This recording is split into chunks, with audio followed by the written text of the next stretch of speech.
In today's video, I'm going to teach you how to set up a GetResponse autoresponder.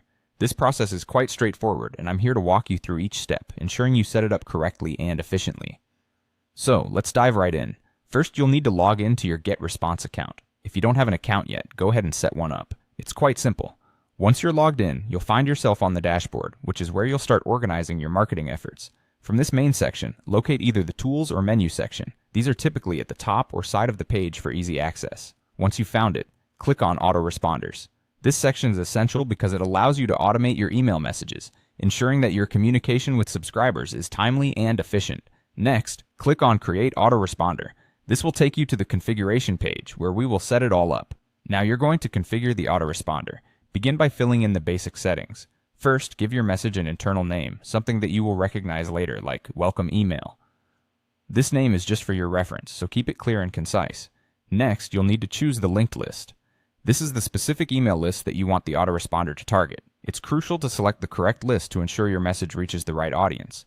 Then determine the day on which the email should be sent. If you select day 0, this means your email will be sent immediately after someone subscribes. If you choose day 1, the email goes out 1 day after subscribing, and so on. This option is particularly useful if you plan to create a sequence of emails over several days.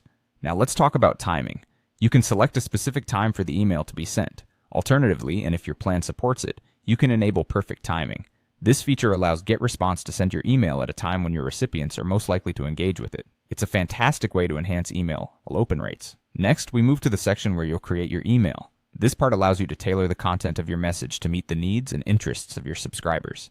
Consider the purpose of your email and what action you want the reader to take. Set the sending conditions. You can configure your autoresponder to send on specific days of the week, which can be particularly useful if your audience has specific engagement patterns. Also, make sure you've decided on whether to use perfect timing. Finally, it's time to save and publish your work. Before you finalize, take a moment to review all your settings to ensure everything is correct. When you're ready, click Save, Publish, or simply switch the autoresponder to active. And there you have it, a well-set-up autoresponder ready to engage with your subscribers automatically. Thanks for watching and happy emailing.